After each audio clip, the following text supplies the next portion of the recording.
Okay, we're on. Okay, we'll call the meeting to order. Welcome to the October 12th, 2023 regular council meeting. Didn't get any regrets, but we're all here from what I see. Always, as always, invitation to stand and move around if you need to. We have an agenda. Are there any additions to the agenda? Councillor Bork.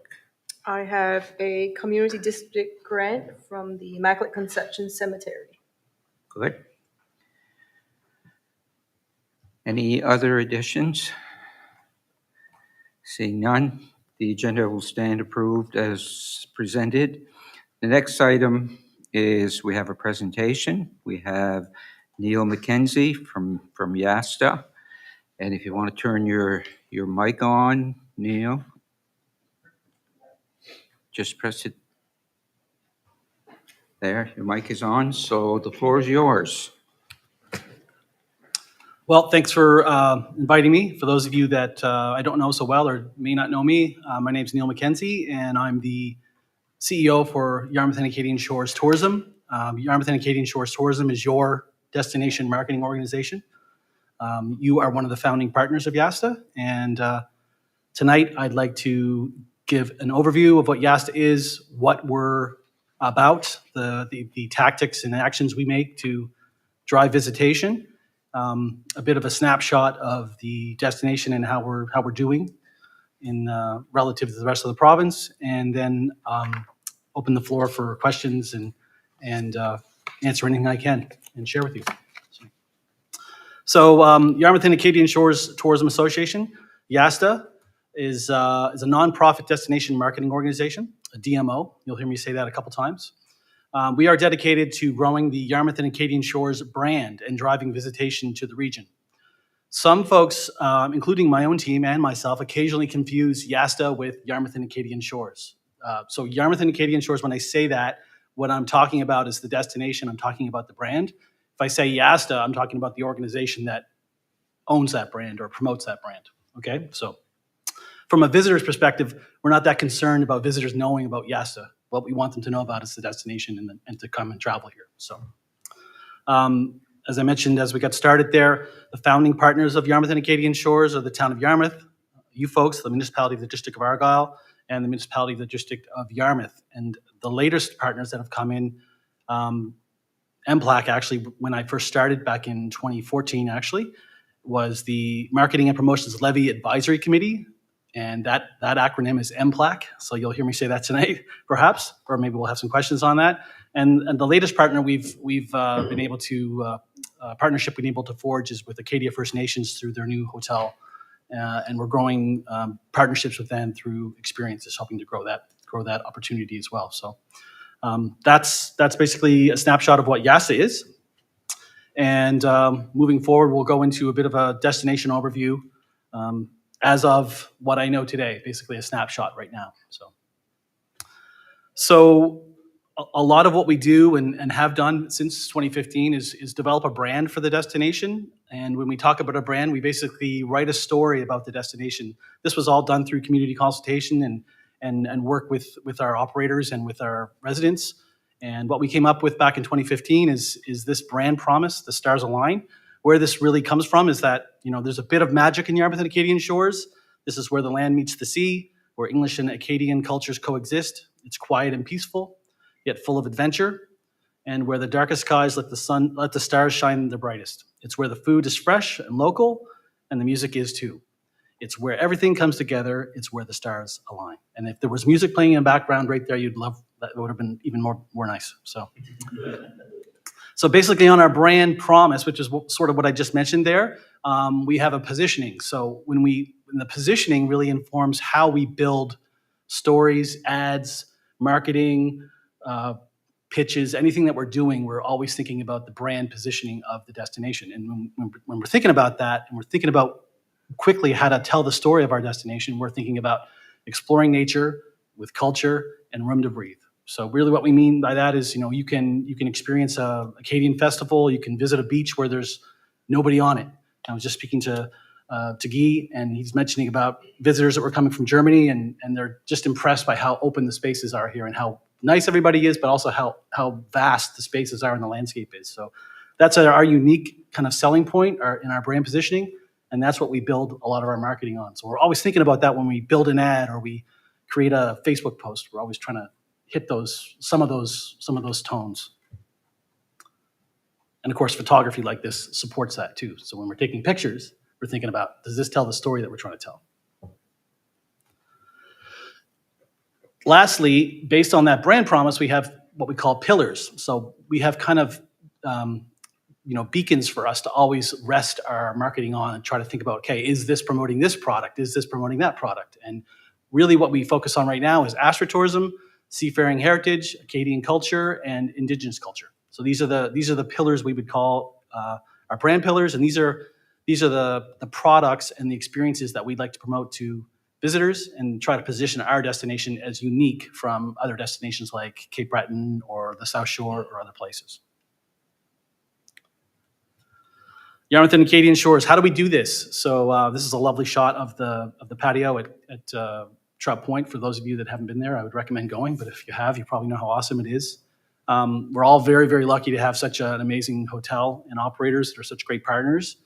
That hotel alone, we may think that when they generate, that the only real benefit of that hotel maybe be that it only has a certain amount of rooms and visitors go there and then they don't go anywhere else. But that hotel is so amazing. It draws people to the area. They stay there. They visit other places around, or they may not stay there, but they're just brought to the area because of the unique selling position of that hotel. So how does Yarmouth and Acadian Shores do the work of a DMO? So what we do is we do marketing, and that's a very big, broad effort. There's lots of ways that we do that. Some work better than others. And we also do business development. So we try to work with partners, develop ways to bring in more business from a tourism perspective.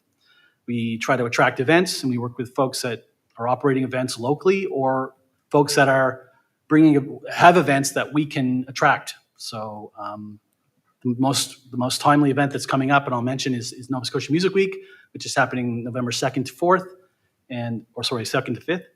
And that's not an event that we own. That's an event that we bid on. They've decided to come and deliver it here in our destination, and we're really happy that that's happening. So that's one tactic we use to bring visitors.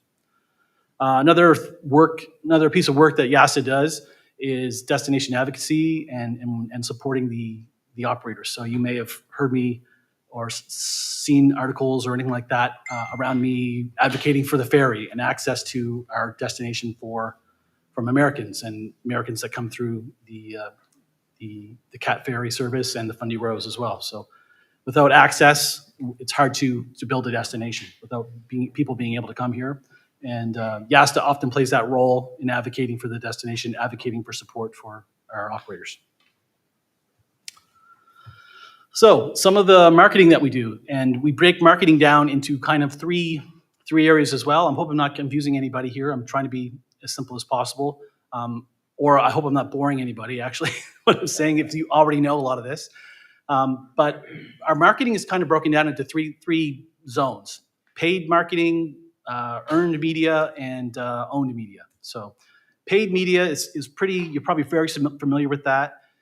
We place ads on different channels. YouTube, we buy search terms. So things like places to stay in Yarmouth. That's one of the most commonly searched search term by people when they're visiting the area. So we buy that. We bid on that term. If someone puts in that term and we have the high bid, then our content will be shown to that person. And that's what we want to do, right? The reason Google's so rich is because multiple people can bid on the same search terms. So we're lucky that we don't have a huge amount of people bidding on search terms, but if we had tried to purchase terms like hotels Times Square, the cost of those would be very, very high, and we probably wouldn't be able to afford it.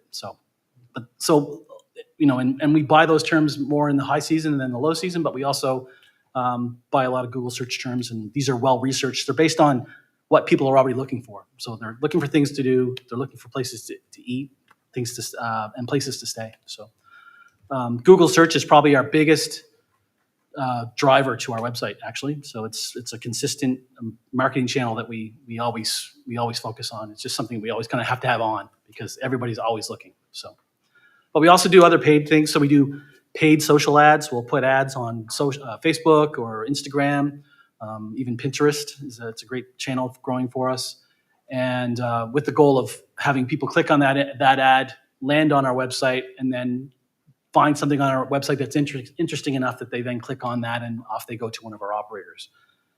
We market on YouTube. We have done some recent television marketing over the past 2 or 3 years as well with CTV. Some of you may have seen that. Those really worked well, especially for our spring and fall, winter campaigns. We're trying to grow a bit in the winter as well and the fall, and TV's been a really great channel for that. We also work with travel media influencers. So these are folks that have online audiences and will allow us to buy their services. They'll basically visit us, and then share their experience with their audience. And so what we do is we find influencers who are in the markets that we want to attract. For example, Northeast US, New York, Boston, and then we bring them into this area, and we get them to tell the story to their audience about their experience and how awesome it is here. So one example there is Jackie Greeny. Jackie campaign highlights that we just did in June. We had 2 major campaigns. We often partner with Bay Ferries on these campaigns. Was a really great success. Had about a $5,000 estimated media value for all of her posts, and a total estimated media value of about $82,000. So really good. She has about 100,000 followers. So it's great to just leverage their audiences. Some other, real traditional types of paid media. This is some billboards and digital billboards that you may have seen in the past that we've done. These are in Halifax when we were marketing mostly to Atlantic Canadians here, but trying to just build awareness for the destination.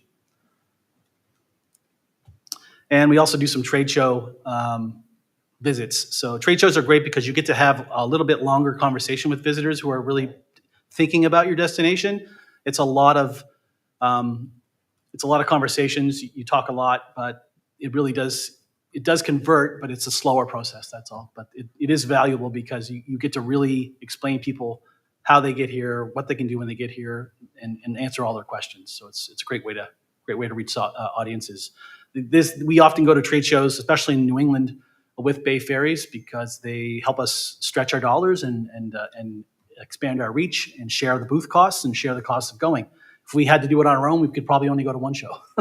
So it really works well with them. And I kind of look silly in that picture, but anyway, that's those are both Boston and New York, those shots. So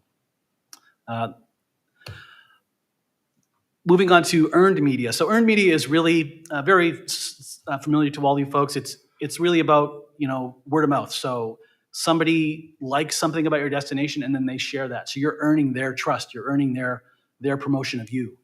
They had a great experience at a B&B. They had a great dinner. They take a picture of it and they share that with their friends. They tell their friends, or they share a piece of content that we've created at Yasta, and you don't have to pay anything for that. You just pay for the original content to be created or created on your own, and then they share it on your behalf. So earned media is a really good source of marketing, but really that is made up of articles and stories and people mentioning us and their experience that they have here. That all leads to traffic and visitation to our website and then off to our operators. Roppy Pie, we did a video for Roppy Pie 3 years ago, and it's still one of our most successful videos, and it's basically gone viral, 37,000 views. And our website, when I look at the analytics for our website, Roppy Pie recipes is still one of the high converting search terms that people land on our website for. So it's pretty awesome.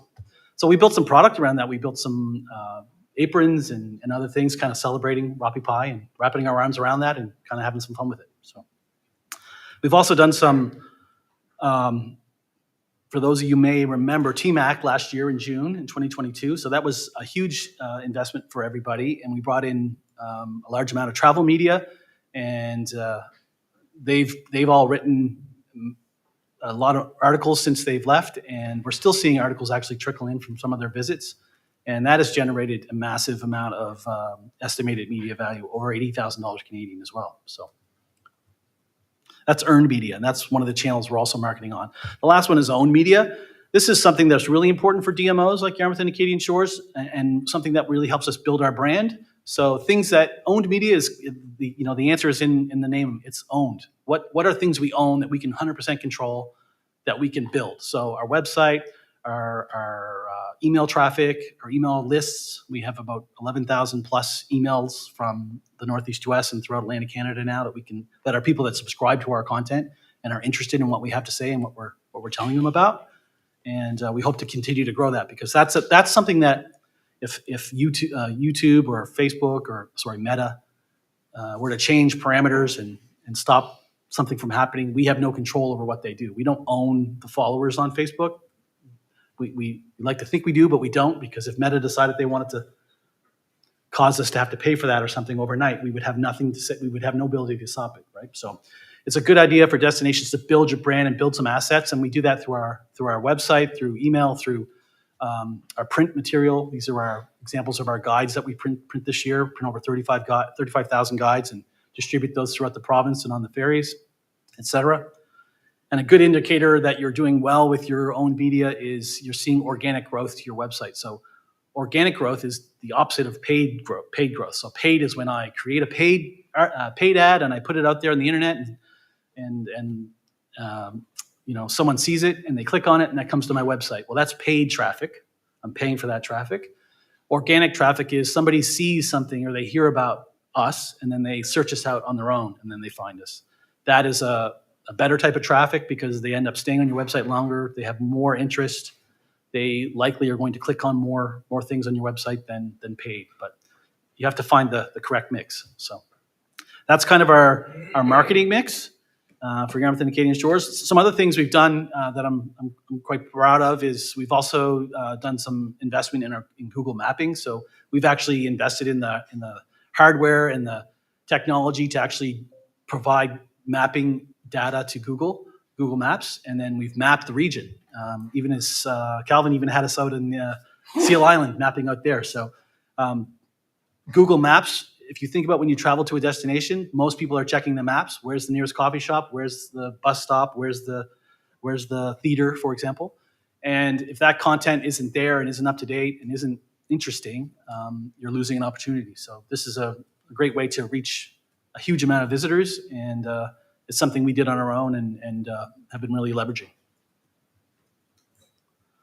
Another sector we're trying to grow, this is more in the business development side of things, is our marine tourism.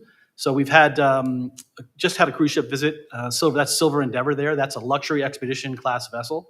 So the ship is luxury and everything on board is luxury. When they arrive, they want authentic. So they want a typical Nova Scotia experience, which is what we can offer them. So they had rave reviews from their time here, and we expect them back in October next year. So we're hoping to grow this market. It's slow. It takes a long time to convince ships to come, but it can happen over time, and we're going to continue to grow that. So I mentioned events. The latest event coming up will be Nova Scotia Music Week, and then of course we have the Congrès in August, which we're all very excited for.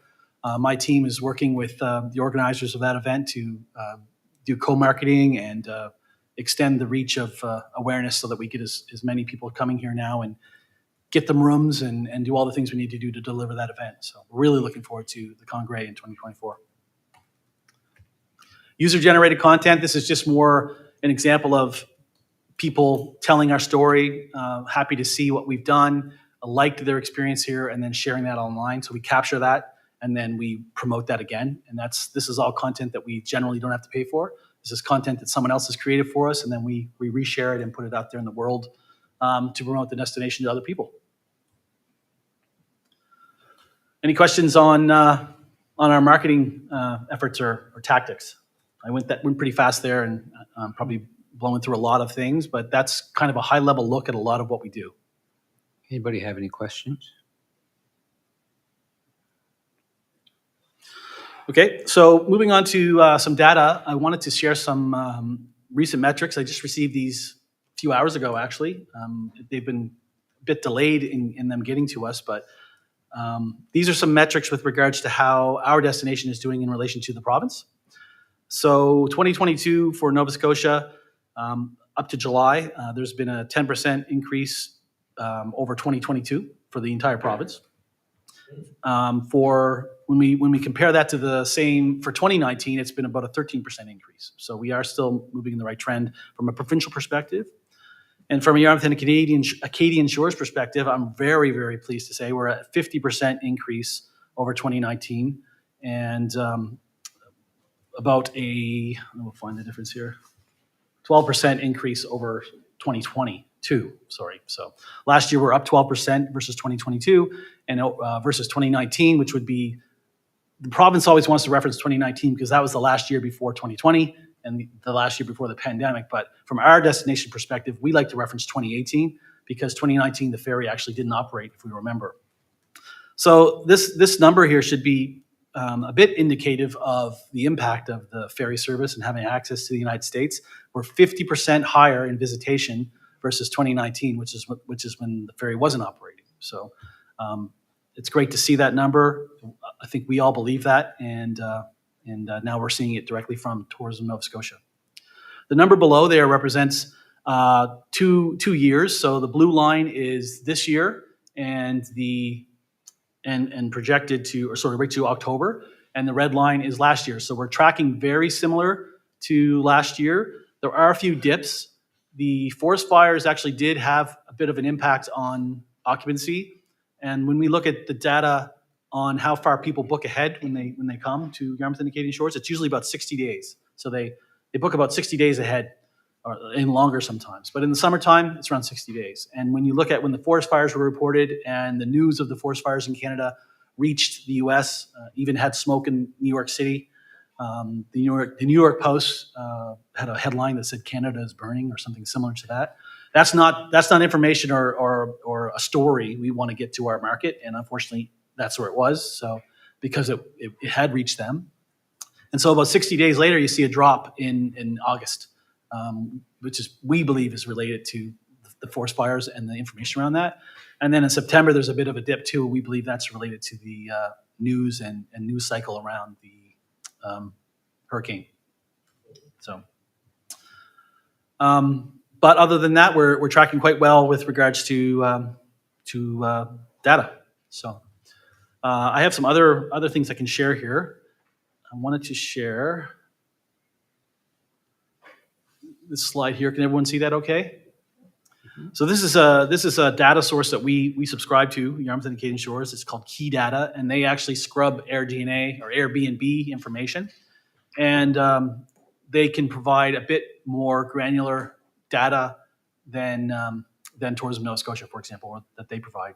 So we're looking at 4 metrics here, or key performance indicators from a destination perspective. So we're looking at ADR, which represents average daily rate. So that's how much does an operator charge for a room on a daily basis over a year span? What's the average amount? So the average amount for the region is around $114 for a room per night. Now this is aggregated between Yarmouth, Argyle, and the town of Yarmouth. And this is Airbnbs. This is not hotels. So this is not the True by Hilton or the Rod or basically anyone who is on an Airbnb platform. That is what's being represented here. So these are Airbnbs and people that have VRBOs, for example. So we're up 5% when we compare last year. We're up about 2% when we compare RevPAR. RevPAR is revenue per available room, which is another metric that is used in the accommodation sector. We're down about 3% in occupancy, and I think a lot of that's related to the fall here and some dips related to forest fires and the hurricane. But another good point here that I'd like to mention here is that revenue was up. So even though occupancy is down, people that are selling rooms in the destination are getting more for those rooms than they were last year. So that's good to see that basically the price of the rooms are going up with inflation and with demand in the market. Here's a snapshot of the occupancy. Here's revenue per available room and revenue. So you can see that the blue line represents this year and basically up. So quite nice nice to see a fall, a little bit of a jump in the fall here too. So.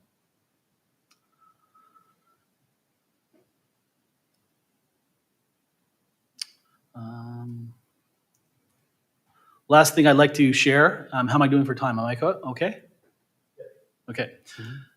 Would be the 2022 visitors who use the main Nova Scotia ferry. So that's a pretty obvious title for this report. I just received this report. This is based on the visitor exit survey. This was commissioned by Tourism Nova Scotia and as a result of their collection of data over the past year. So when we look at visitor origin, we are it's not surprising that a significant majority, 83% of the visitors that come across on the Maine to Nova Scotia ferry travelers are from the United States. The purpose of their trip is mostly pleasure, so we're not really a business destination like Halifax. They get a lot of visitors coming for conventions and other things. We've always been very much a pleasure destination, people traveling for vacations and other things, and then a little bit of visiting friends and family. I think the metrics will really go quite out of whack for the Congrès this summer, because if they do this visitor survey, there'll be so many people that are coming to visit their family. It'll probably flip it won't make sense because typically our destination is very much a pleasure destination. That's how we've been positioned historically. So it's nice to see that this study reiterates that. The composition of the parties, this is again data that we have always believed to be true. Nova Scotia Main Ferry passengers were substantially less likely than visitor population to be visiting Nova Scotia by themselves. So they come as a couple or as a family. So they're not individual travelers, folks that are coming on the Nova Scotia Main Ferry. They're coming as a couple or parents, a family, for example. So about 51%, and then are coming as two, and then around 32% are coming as two or more. The visitor spend, size. This is really great to see. So when we compare the visitors coming to Nova Scotia in general, the average party size is 2.2. And when we compare visitors coming on the Main to Nova Scotia Ferry, the average party size is 2.5. So that means that channel, that access point coming from the United States is bringing more people on average than, for example, people coming through Amherst or through the Halifax airport. The number of nights, they stay longer. So on average, when we look at how many nights people visiting Nova Scotia overall, it's about 6 nights. Those traveling on the Main Nova Scotia Ferry spend about 7.6 nights in the province. We know that they're spending only about 2.3 nights in Yarmouth and Acadian Shores. When we look at folks that stay in Airbnbs, they actually stay longer than folks that are staying in hotels. They'll stay 3 to 4 to 5 days. But on average, visitors on the ferry are staying almost 8 days compared to 6. Most of them are first-time visitors, which is great. This is something that we want to see because first-time visitors are likely to come back again. They can spend more because everything's new to them, and it's just a better situation to have first-time visitors more often than return visitors, because those first-time visitors turn into return visitors. Accommodations, Maine and Nova Scotia ferry passengers were more likely than visitors overall to stay in paid accommodations and less likely to stay with friends and family. So most of them are paying in paid accommodations, and I would guess that most of them are staying hotels and Airbnbs and Verbos. When we look at other fixed accommodations, most of them are renting inns, resorts, or cottages, and a room or a cabin. Very few are staying in hotels or university residences. So, lastly, visitor spend, which I think is a really very important metric. There's been a lot of debate on the value of ferry passengers versus the subsidy, for example, with the ferry. So the subsidy for the ferry is about $17 million this year. The the Maine Nova Scotia ferry passengers per party spend is $2,500, almost $2,550. That's significantly more than the overall visitor to Nova Scotia. And so what we're looking at from this report, which I'm really pleased to see, is that visitors on the Main ferry, the party number is higher, the party spend is higher, and the stay is longer. So what a great market to grow, what a great market to advocate for. All of you, if you ever have an opportunity to speak to anyone in a position of power that's making a decision on the service, you should let them know those three things: that they spend more, they stay longer, and and there's more of them. So that's the results of that, and I'm happy to ask any other, answer any other questions, and hope you are okay with that. I'm also very reachable. If anything isn't covered tonight, just reach out to me, or my office is in the municipal building in Hebron. My door is locked, but if you knock, I'll open it. So.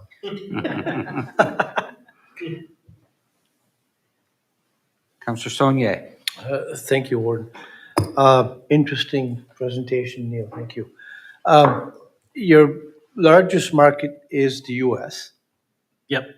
So other parts of Canada, for instance, I hear a lot of people here that say, I want to visit Newfoundland and I'm going and PEI and the likes. And I was in Newfoundland fishing, and I remember talking to a chap. He said he was going to Nova Scotia to the Apple Blossom, then he was going to PEI for golf and some relaxation. So he was stopping in the valley, he wasn't coming down here. Mm-hmm. Your largest market is the US, I get it, so you're going to work on that to get more. That's a no-brainer, I guess. Mm-hmm.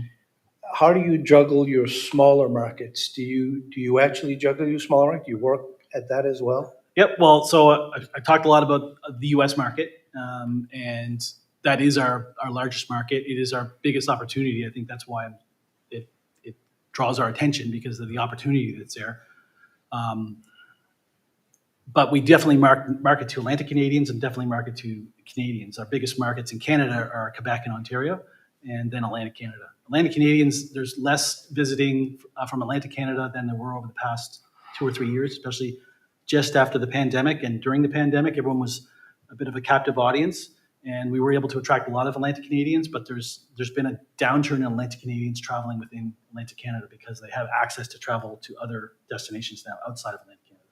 So we still market to Atlantic Canadians. There's been a lot of programs that Tourism Nova Scotia offers, actually, that allow us to promote very specific regions, not just even destinations, but Argyle or Wedgeport or other places.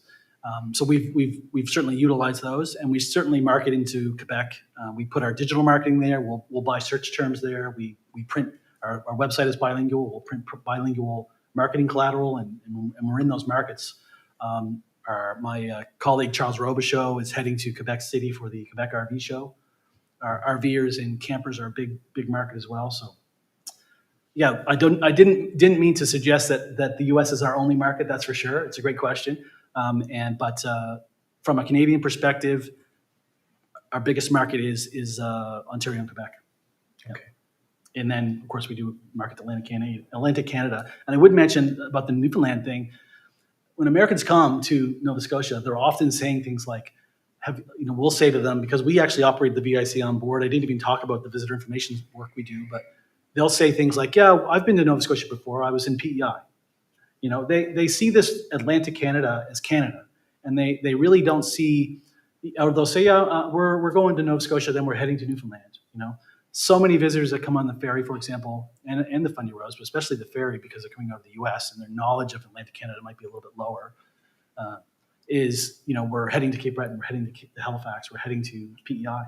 It's just the way it is, and that's just how they think. It's Atlantic Canada. So I get what you're saying. Thank you. Yep. Councillor Document. Thank you, Warden. I guess I was going to mention the Silver Endeavour, but you already did. There was how many passengers and how many crew, I guess, just to... 91 passengers and 57 crew came ashore. Okay. And you handled all the crew, basically. Well, I didn't handle all the crew, but I helped with the crew. It was very interesting. An international flavor of crew members from all over the world. Is pretty awesome. Another question is maybe just a quick update on the levy situation. We've all been brought to our attention about the room levies that are coming up, and I guess Neil would probably have a little update on where that is and where YAS does with that. So. Sure. Well, thanks for reminding me of that. I had forgotten to mention that. Back in November, the CAOs had, in light of the expected legislation changes that the province was going to make regarding the current legislation that was in place for the town of Yarmouth and the municipality of Yarmouth said to me, we would like you to commission a report that would gauge industry support for a levy and a new model for a levy, because the provincial legislation coming in was going to rescind the existing legislation that's on the books at the province. So basically what's happened is the legislation that was in Yarmouth, that's there related to Yarmouth and the town of Yarmouth, is being rescinded by the end of November. So the ability for those municipalities to collect a levy from the hotels is done because the bylaw is based on the legislation which is being rescinded. So the plan, but they put in new legislation, the province put in new legislation which enables any municipality to draft a bylaw and collect a levy from visitors on room nights that they might want to do for their destination. And it spells out basically the process that would take. And so based on that information, the CAO has advised me to generate a report, which we have completed, and I hope to share with you in about a week once the board of YASTA has seen it. And that report will provide you with information on the current landscape of levies in Canada, in Nova Scotia, in the land of Canada, and best practices and models of levies, but also a recommendation on what could be implemented in Yarmouth County, specifically Argyle, the town of Yarmouth, and the municipality of Yarmouth, to ensure that our destination remains competitive and that we can compete with other destinations that are also going to be implementing levies. So I'll be sharing that report, and the report I think is really good, and it should spell out a lot of the work that we've done and why they are a good thing and why it's something I hope you consider. And once the recommendation comes through, and if it is before you, I'll be here to move it along and answer questions and be here to support it. So, Okay. Thank you. Councillor Surratt. Thank you, Neil. It's a great presentation. Enjoyed all the figures and what you're doing. Just in our small place, we've had already in a year and a half away from the Cogra, we've had about 12 people asking to book. Are you seeing or are you hearing anything about people wanting to book, and is there enough rooms to book in our area? How, or have you seen any of that? I think there's going to be a room challenge because of that event. And I think they're starting to recognize it now. My team, mostly Charles on my team, Charles Robichaud, is handling that piece of work with the Congrès. So a lot of what he's doing is trying to line up folks that are looking for rooms with operators and accommodations providers that have rooms for those dates. So a lot of rooms have been booked, and it is creating a lot of room demand, which is what we want. Yep. But it is such a large event that is going to probably exceed the capacity or push that capacity in a lot of places. So it's kind of a double-edged sword, because we want this massive event and the awareness and everything that it brings, and we want to have those events that just push the limit of our capacity. And I think this is one of those that's going to do that. So, Thank you. yep. CAO. Hi, Neil. Hi. Nice to see you. I just had a question around the CAT data, in particular, what we're expecting. You may have mentioned this, I may have missed it. So the expected numbers or projected numbers for the end of the year, and of that number, what have you seen in terms of people coming versus people going? Like, because we know that some people are going and some people are coming. So if you count just the total, Right. it's not necessarily a tourist coming in. It could be a Nova Scotian going out. So what data do you have on Well, that? we have numbers that show that 80% of the visitors that travel on the ferry are American. That doesn't definitively say that they're traveling from the U.S., but anecdotally, I can say that 75 to 80% of the traffic is U.S. to Nova Scotia. And I think Bay Ferries or Nova Scotia probably will be able to quantify that so that you would be able to make that calculation. Because yeah, you can't just take the total number and then say, apply the party spend and the party number to that. You have to assume, you have to figure out how many of those visitors are actually coming from the U.S. and Coming U.S. to us. citizens coming in. But it's very much 75%.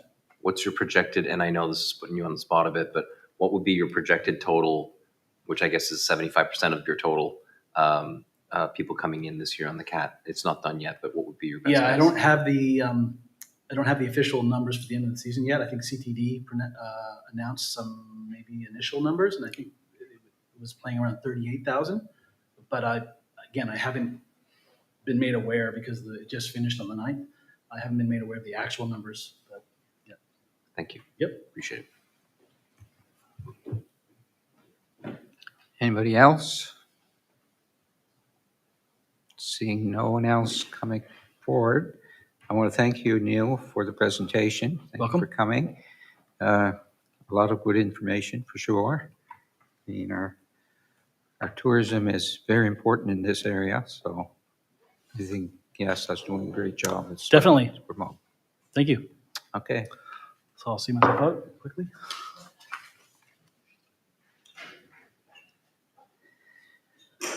Okay, the next item is recognizing Argyle.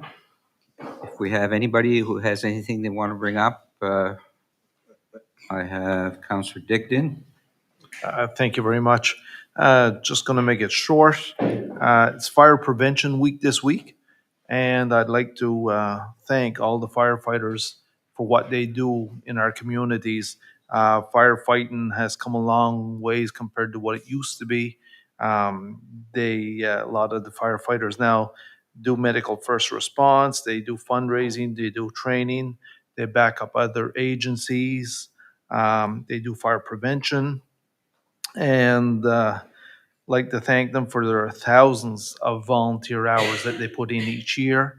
And also congratulations to the Eelbrook District Fire Department on they've started construction on their long-awaited fire hall. So yeah. Yeah. Thank you.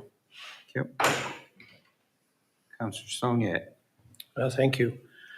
After more than 30 years of volunteer service to the Comoes Hill Hall and the people, Sandra Fitzgerald is stepping down as president, or has stepped down as president.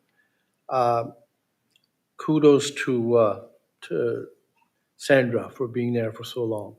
In the meantime, Verna de Viller has stepped up and taken the presidency, and the hall is now open for business. Another thing, the residents of Birch Drive and Riverside Drive, which is formerly Green Acres, got together and cut and trucked away roadside brush from their neighborhood. Job well done, looks great, and thank you for that. Third, a new roof has been completed for phase 1 of the renovations of the Plymouth Hall. And Plymouth has erected a new Welcome to Plymouth sign. Thank you. I saw the sign. Councillor Bork. Thank you. I just wanted to mention last week, October the 5th, Bishop Dunn from the Diocese of Halifax-Yarmouth came to speak to the parishioners of municipality of Argyle, I guess, all the Catholic churches, because there's a list of closure of churches that could happen. 5 churches, so he came to meet with the people, and I just want to thank the people that did come out and that they showed their concerns, and there's still work to be done. He still wants to hear from the parishioners and all their concerns. You can always email him. If you want his email address, I can always give that to you. So thanks for the support that they came out and showing what they thought and everything else that came along with that. Thank you. Okay. Councillor Surratt. Just to mention that our Morris Island sign, finally, we're in the process of finally digging the holes. We got our templates for the poles. So we've been waiting for quite a while for that. So anyhow, the group met last week and we're have the position digging the holes this weekend, hopefully, and things are going fine. Thank you. Yep. Councillor Dontramont. Thank you, Warden. Just wanted to mention the Bay of Fundy Sea Kayaking Symposium that happened on the September 29th, 30th, and October 1st, or is September have 31 days? I forget now. Anyway, so with 3 days of great paddling, there was 73 students, 18 coaches. we had a community supper at the West Pamlico Fire Hall. It was a fundraiser. The numbers are not all in, but there will be a, how can I say this, a nice contribution to the West Pamlico Fire Department. Chris Lockyer, who's the head guy, he's going to formally come down and make the announcement and give the check to the fire department. So that'll be nice. And it's funny how things connect. But the Silver Endeavor, the cruise ship that came to Yarmouth Harbor, I was going to say the cruise director. It's not the cruise director, but the excursion director, a gentleman from Sept-Îles, Quebec.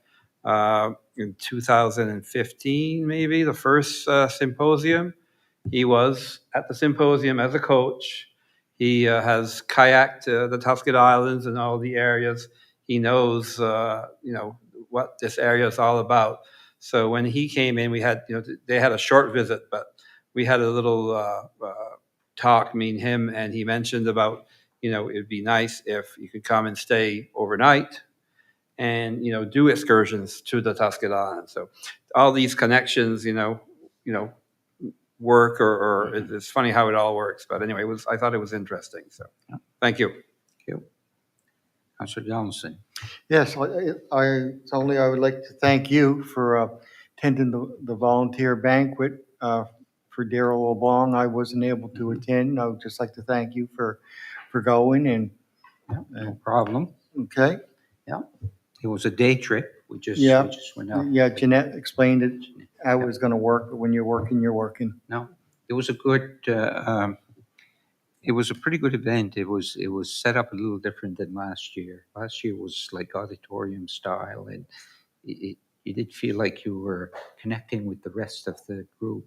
This time we had the table set up, and they had it kind of divided into regions as well. Like, so you were sitting with your region, not necessarily with the people that we were with alone, but people who were from the region, which is the southern region. So we were sitting with someone from Shelburne, and so at least you got a chance to mingle a little more than what we did with the last year. Anybody else? Lost my agenda here. Here we go. Okay. The next thing is the adoption of minutes, September 28, 2023, Executive Council meeting minutes. There's an attachment. Are there any, if you've had a chance to look at them, are there any errors or omissions? Seeing none, the minutes stand approved as presented. My report, Warden's report, is there's an attachment, the meetings and whatever that I've attended in the month of September. Committee reports. We've got a list of the committees, and I'm only going to ask if anybody who are on the committees, if you have anything to report. I'm not going to go through all of them.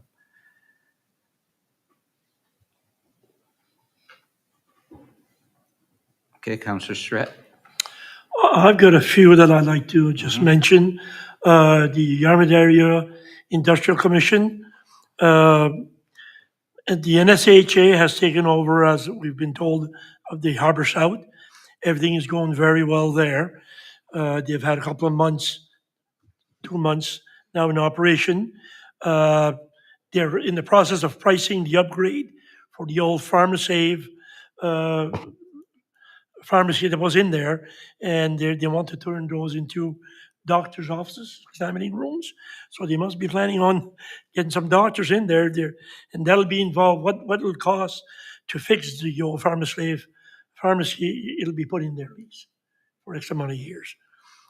The AM Clark, it's an ongoing consultation with NSHA for a lease. That's in the process. There'll be a few leasehold improvements, not very many, but we're working on the leasehold improvements, what they're looking for. And that involves mostly, I guess, again, doctor's offices and that, different offices put in there. And we do have, by the way, a new lease with Dr. Dion, Jackie Dion. She's, it's all done, finished, and that's all okay.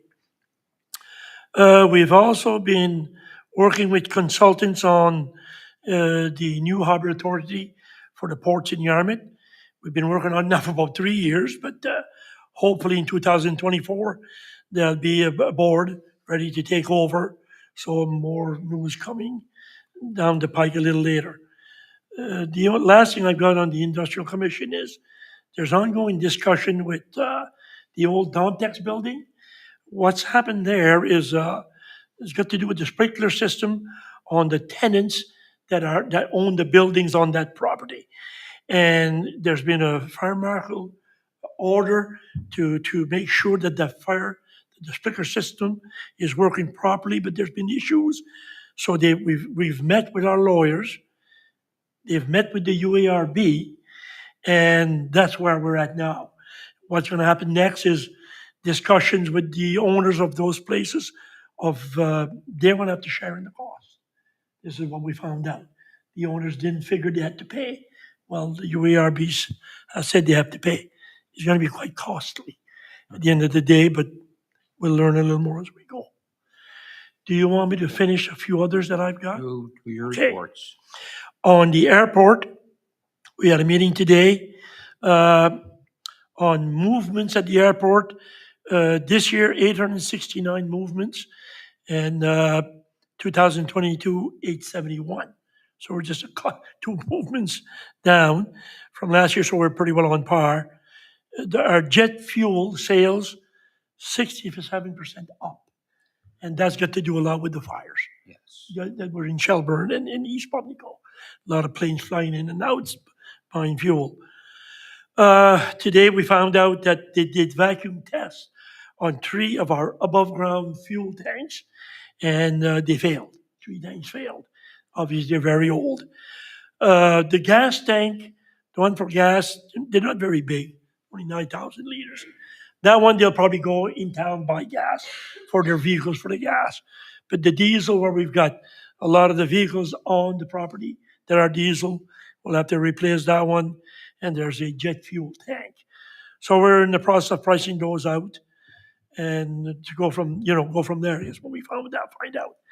Also, the task force, we've got community members on there, and they're still waiting for a few responses from the municipality. So there's not much movement there on that task force. The Star Flight, as you've all heard, there's a second plane that's been put in for picking up people instead of transporting by ambulance to Halifax. They've got a transporter plane. So that's making, believe it or not, 2 trips a day to Yarmouth. I was surprised when they told me that today. 2 trips a day bringing passengers back and forth. So that adds up to our charges to these airplanes and that are landing. Also, the power was disconnected this week at the old Skoka Prince building. So that's where all the power comes in and goes to the rest of the airport. So we're looking at either getting rid of that Prince of Fundy building or renting it out. So we wanted to separate the power. So that was finally done by Graves this week. And that's it. Thank you very much. Deputy Warden. I'd just like to report on the Mariner Center Expansion Committee. So just want to let you know that we had approved the 33% drawing, so we've given approval for them to go forward with the 66%. So that's going to be coming soon, which is exciting. It was, it's a big deal. So far we're on par. Our scope is where it needs to be, and so far we're on budget. We'll see as we get closer, things become more detailed and more accurate. So I just wanted to share that piece with you. I also wanted to mention about doctor recruitment. Nancy Ellis is our new, I think I've already mentioned, the new community navigator. She's been working for about 5 weeks, and we were a little bit worried about losing Rebecca Rose, but we have certainly gained somebody just as good, if not, she's working really hard as well. A lot of that work is confidential because they put out offer letters, but until things are signed, that there's a lot that we can't share. But it's amazing the progress that they're making. And I also attended the CNOC meeting. It's the Community Navigator Oversight Committee meeting. So it's kind of like an extension of doctor recruitment, and that's where it's just about the community navigator. And it was a 2-hour meeting, and she went through her whole report, and I was blown away. So good news coming our way. We're starting to fill those vacancies, and it's looking better and better all the time. Thank you.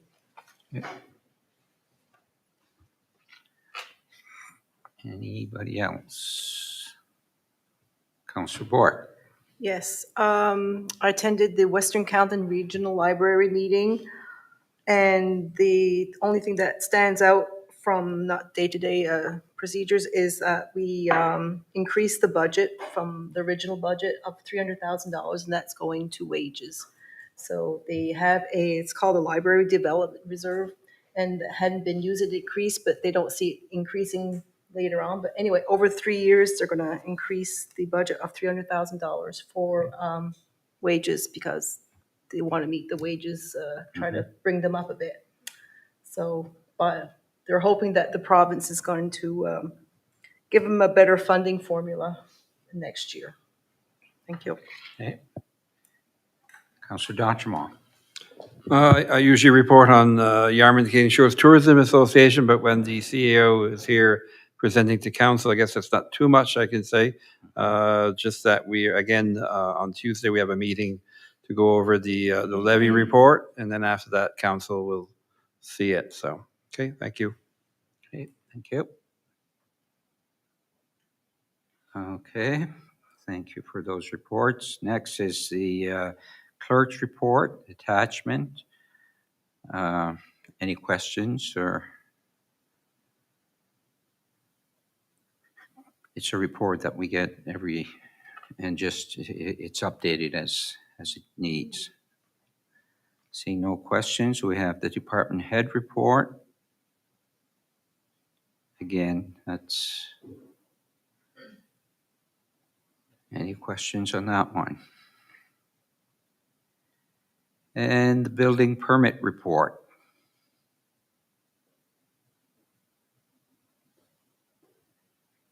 Seeing no question. Okay. Councillor Surratt. This is probably go to the CAO, I think. I see there's a 4.6 million permit 2023 September. It says administration building. That's this building, right? Administration and offices? Or maybe you don't know. I just wondered what. Just trying to find where you're saying 2022, did you say? Or 23, I think it was September. This year. So it wouldn't be us. Wouldn't be our building. Maybe it was 22. Maybe it's my mistake. There is in the detail, and it's that is in District 1. That relates to, that's not us. That relates to another building that is contemplated in East Kempville. Oh, okay, thank you. I was wondering if that was, I said it can't be displaced. No, that would have been 2 years ago, and it would have been exempt anyway because we're not taxable, but it would have shown here at the time that the permit would have been issued. And that would have been 2 years or so ago, but this is a new one for sure. Thank you, Alain. You're welcome.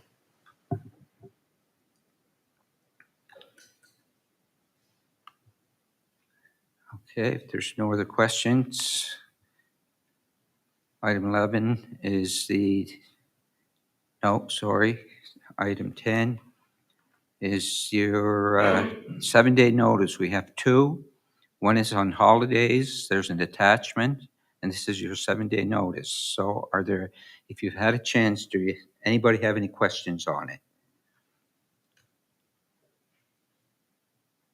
And it just lists the holidays that were, yep, go ahead, Councillor Digdon. Thank you. I did go over that, and I'm just looking to see if what we have listed here for holidays and working and that, is that pretty well what's going on around us with other municipalities and the town and that, like. Okay, I'm gonna let our deputy CEO. Thank you. the holidays that have their align with what other municipalities are doing, like the Armid or town, definitely. Yep. Thank you very much for the answer. I just wanted to make sure that we're doing as good for our employees as what is being done throughout the rest of the I think that area. covers basically every statutory plus every other holiday that's Yeah, out there I that's don't not think we. statutory. Yeah. It's pretty much government, what government would get. Yeah. Yep. Yeah. I just know, like, with we started the 4-day work week, Mhm. you know, when that, and the employees were very happy over that, and just making sure that we're doing good for our employees, Yep. that's all. Thank you.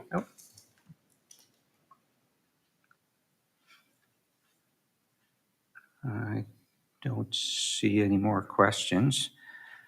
So the next 7-day notice is leave for blood donation. Again, there's just a couple of changes in there.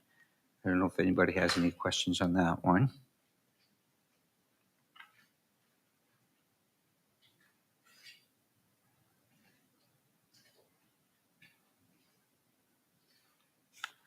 Seeing no one coming forward, so this will come up at our next meeting. For decision number 11, it's a CMA 2024, and that goes to our deputy CAO. Thank you, Mr. Warden. Just a couple of things that I want to kind of bring up to council. One is you had the presentation last week. Some of you attended the presentation from Kogra Moja. And one, I guess I just want to remind council that maybe if you see your counterparts at the municipality of the Armid or town, to kind of say, hey, did you get all you needed to make a good decision to support the Kogra Moja? If not, we can definitely help them with that. So that was just kind of one thing that I wanted to bring up. The other thing was the presentation was kind of more geared towards the town and the municipality in regards to their funding request, and wasn't all that detailed, but there was some details around what the big events are going to be, and some smaller events. And she was talking about the train station setups, how they have it set up in Clare and in Paramba and at Mariner Center. I guess my question to council is that enough of information for you guys for now to move on, or do we actually want a presentation that would have more details? And we can definitely have one later on when everything's finalized. I do know that I personally had a presentation from them that was a little more had a little more detailed than what you guys saw last week. And one of my concerns and the CAO's concerns was how many events are going to actually happen in the municipality of Argyle. And I can say there's going to be events in the municipality of Argyle, not just the big ones. There'll be small ones in Surrey Island. There'll be some in Quinnan. There'll be some at the club in SAR. There'll be some in Tusket. There'll be some in Wedgeport. There'll be some in Pumlico. So even though they didn't go into that much detail last week, I did see a presentation that indicated that there would be events all around the municipality. So I just wanted to share that too. Councilor Bork. Yeah, I didn't make the meeting, so sorry about that. You're saying that there will be things going on into our communities. Is that going to be organized by the CMA, or are they depending on the people in the communities to organize these events? Very good question. They are going to organize some events from the Kogra Moja, but there's an expectation that there would be some events organized by the community also. So it's twofold. It's Kogra Moja, but there's also an expectation that there would be some events organized by the community.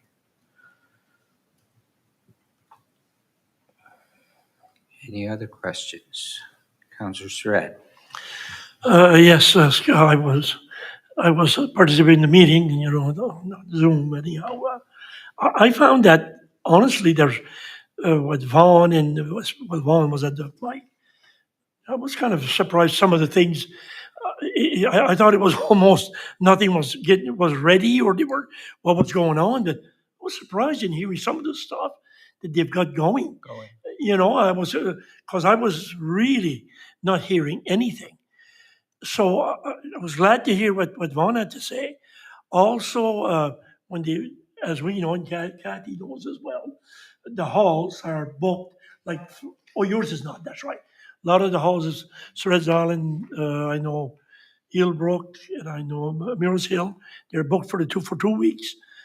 Booked solid for 2 weeks. And I heard she said that with all the people coming in, they may be organizing some breakfasts or some dinners or supper because the restaurants won't be able to fulfill whatever's out there, and people have to eat. So they said they'll be using a lot of the halls to be presenting some food. They'll have a schedule later on towards the end of the year, beginning of next year. So I thought that was, some of the stuff that I didn't know was going on. But anyhow, that was good to hear. Thank you. Councillor Digdon. Thank you very much. Mr. Warden, I don't know right now if we should have another meeting, but maybe in the new year, I'd definitely like to have another meeting. And I feel as though right now, a lot of the players are not all on the same page. And some people know more than what other people know and all that. And I feel as though it's less than a year away now. So we better all start, pulling together, and so we're not overlapping what one group plans to do or stuff like that, and go from there, and just make it something big for this end of the province. And again, I hope it was a great presentation, I believe, to the town and to the municipality of Yarmouth, and I'm hoping that they're going to come on board in some form, because really, when it boils down to it, the municipality and the town of Yarmouth stand to gain a lot with the Congra coming down this way. And it was very nice to see them all sitting here the other evening together. Yep, thank you. I have to say the same thing, that anybody who's organizing, whether it's on their own or whatever, that the Congrès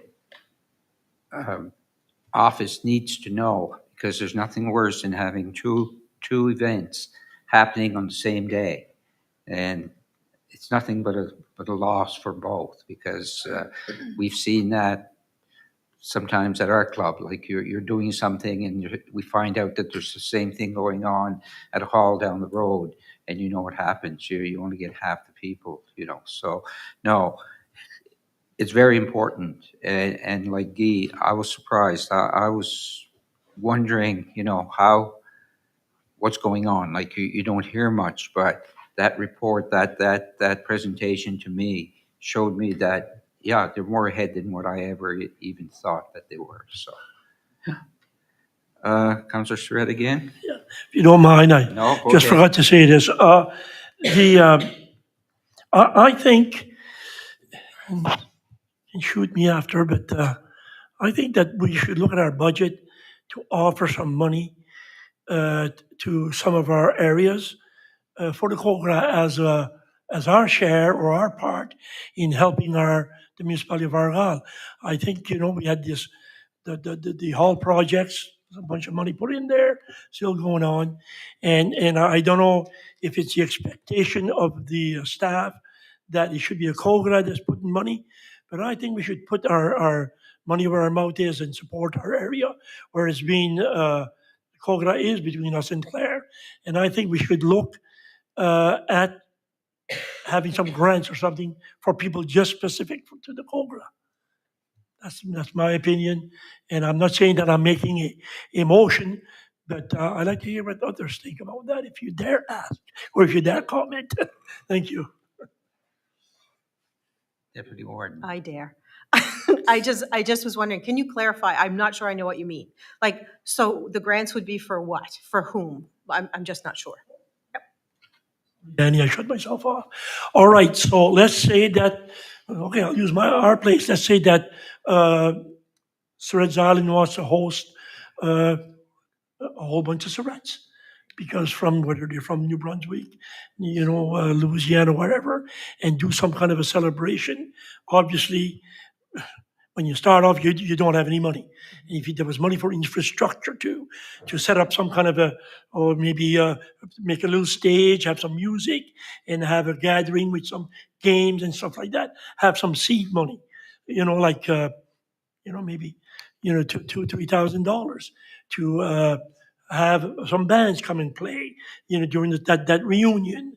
Uh, have some games for the kids, have some help us in advertising to let the Surrettes know that we're doing something where there's no money. That's kind of where I'm going with that.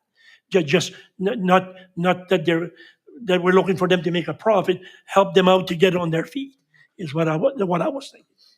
Yeah, thank you. Okay. Councillor Saulnier. Thank you. Guy, I think your thoughts are noble, but the only thing I'm afraid of with that is that I think we should look at the overall budget and see where that takes the Congrès. There might be enough money to take care of what you're saying. I don't know.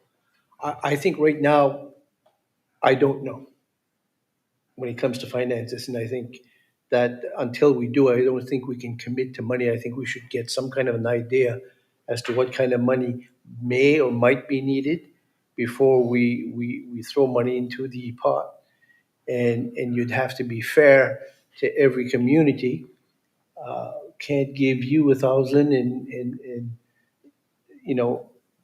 Digdon's 200. So I think there's a lot there to discuss. I'm not against the idea, but I think we should discuss that. Thank you. Say something before I turn you on. The family gatherings in the past, when we did this in 2004, they were organized as a group, and they did fundraising for their events, because I know some of the families had a lot of money left over after, and when you're doing that with a nonprofit, then the money went to some of the clubs. Some, they didn't keep the money that they raised over and above what it cost them. But that's the way it worked in 2004. The organizations, the family organizations would get together. They had meetings and they had fundraisers, whether they were yard sales or whatever, right, to raise money to have exactly what you were saying there. When we had meetings, there could have been some entertainment that was there and whatever, but it was paid for by the family organizations that had raised money on their own. That's how it worked then. I'm not saying that's how it works this year. Councillor Bohr. Yeah, Guy, I agree. It would be nice to have some money to work with, but the municipality, we have already given out $250,000 towards this Congrès. And I don't know if they have any money left over in their budget at all to give us. I mean, we've given $250,000 towards the Congress, so I don't know if we're going to get a piece of that pie or not. Right now, I'll tell you what we're doing. I think I've already told you before. We've got a group in the Pumnicos, East and West Pumnico, are getting together, and they're using what we have. So we're using the community halls. Local groups are organizing breakfast, a supper, a seafood, whatever, evening or supper, anything, that we're using the committees that we already have. So say the fire department, it could be a fundraiser for them. So that way you're using your local things. We have no choice because we have no money. And I agree with you, Guy, that there's no money we started too late. Yeah. And that's what's happening. So I don't know if the Congress has any money to give us, the association, at all. I don't know. Maybe that's something we should ask. And once our organization, what we're doing, once we have our schedule, we've done our schedule and we're going to put that together. Then we're going to go see the Congress and we're going to say, we like to do this on those dates. We've got dates that we've got. So, and that's going to come out later on. So we're going to go see probably Sally and them and to see what's available so we don't overlap either in other different things. And we know the big dates, so we're gonna go try to work in between all that. So we've been doing that. So maybe it could help you to organize something in the meantime. Thank you. Okay. Now, Deputy CAO, oh, no, you were done. Deputy CAO, were you looking, it's under decision or discussion, was this just for discussion or were you looking, I know you mentioned whether or not we wanted to have a meeting with them. Is that what you were basically looking for? That's correct. So do we wait a little longer until maybe there's more and then we can take it from there? We're okay with that? So there's no decision to be, no motion to be made on this item here. Grants to organizations, the fall grants. We didn't get very many applications. I'm surprised. So it looks like there was only 3. And out of our budget, we're not even using the entire budget, which is good. So you're looking for a motion to, sorry, Chantal. It's okay. I have Go nothing ahead. more to add. If you guys are ready to approve it, that's fine with me. But if you have any questions, I'm happy to take the questions. Okay. So is everybody okay with the way it is? And I see Councillor Donaldson on there right now. Yes, I was just going to make a motion that we approve the fall grants for the following organizations: the Patchwork Pals for 600, the Yarmouth Events Association for 250, and the Village Friends Seniors Club for 600. That was the recommendation, and I so move it. Okay, it's a motion, it's been moved and seconded by Councillor Surratt, moved by Councillor Donaldson. Any questions or comments? Seeing none, all in favor signify by saying aye. Aye. Contrary minded, carried. Next item. Keep losing my agenda here. Relief of taxes. There's an attachment, and these are properties with the unknown owners have been obtained by Nova Scotia Department of Natural Resources. And Councillor D'Entremont. I'm just wondering how it all works that they've been obtained by the Department of Natural Resources. How does that all work? If they were on our books, CO. I'm just going to make sure I'm looking at exactly the same thing you are. So as it relates to writing off to owner unknowns, the MGA is clear that an owner unknown property may be taken over by natural resources. If that is the case, then what happens is owner unknown there's a tax bill that is created in this year, let's say, and it may have been for multiple years. Owner unknown is typically not something we can sell at tax sale, unfortunately. There are times where it can, but there are times mostly where it can't. Yeah. And so what happens is it gets offered to DNR first, and they accept or reject. If they accept, then that property becomes exempt. So we can no longer collect any taxes on that property. But if we've billed taxes prior, we have no way of collecting that because owner unknown is not known. Yeah. And now DNR. So what happens is DNR adds this to their repertoire of inventory, and we will get a grants in lieu of taxes based on the amount of property that the provincial government owns, like Crown land, et cetera. So we get a much lower amount every year from the province for that land. It's not taxed the same way at all, but we do receive some payback for that. So is it classified as Crown land after, or may? I believe I think it's Majesty the King. I believe it becomes provincial land and it becomes exempted under our normal tax law. Thank you. Yep. Okay. So we have 2 properties, sorry, Councillor Digdon. Gonna make a motion if it's in order, and that for the request to relieve the amount of $1,604.06. So it's been moved and seconded. Counselor Surratt? This goes to our CAO. So, might be a crazy question. Why don't we claim it and keep it in our coffers? Or we're not allowed? Counselor, we could only after they get first dibs, according to the MGA. We could potentially pick it up. There is more complication there. The province has a bit more power in terms of like taking over stuff like that. If we brought it to tax sale, we could theoretically vest it, but from whom? And in some cases, owner unknown properties are not well described, so it's not always ideal for us to take it over.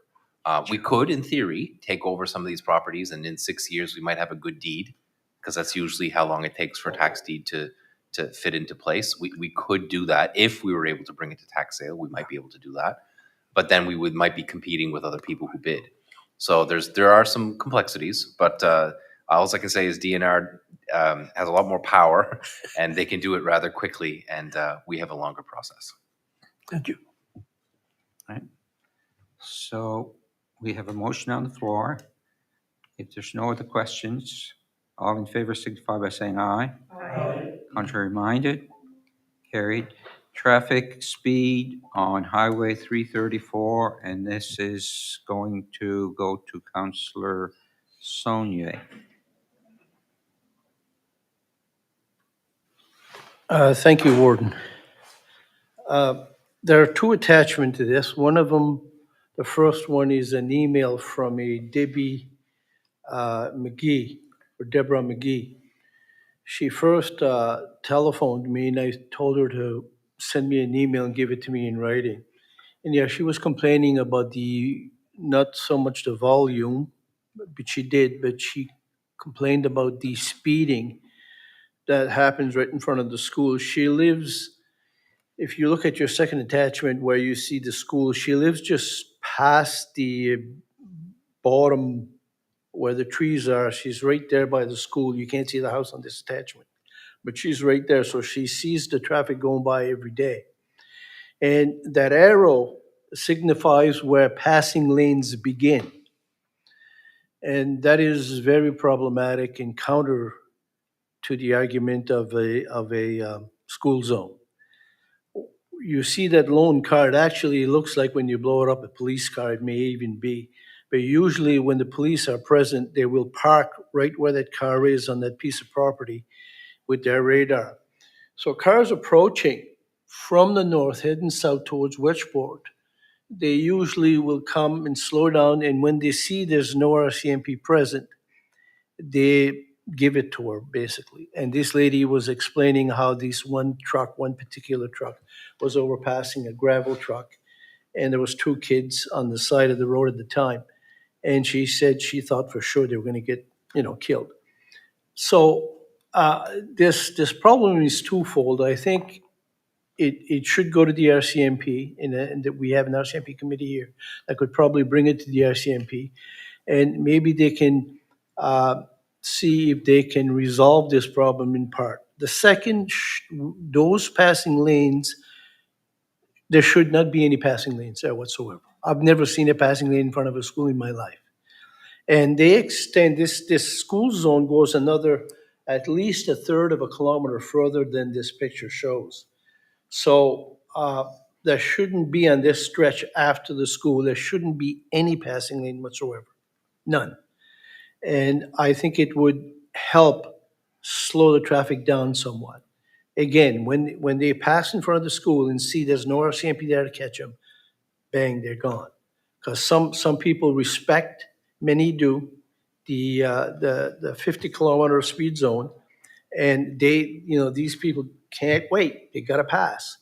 And it's extremely dangerous for these kids that are walking to school, extremely dangerous. So I'd like to make a motion that we write a letter to the highways that they have a good look at these passing lanes and hopefully remove them completely. And I would make a second motion that we take this to the RCMP as well. Councillor Boudreau? Thank you, Warden. We need a seconder. There's a motion. I just want to comment on Yeah, Ted. well, we need a seconder before we can discuss it. No, Okay. So it's been seconded? We only need one motion.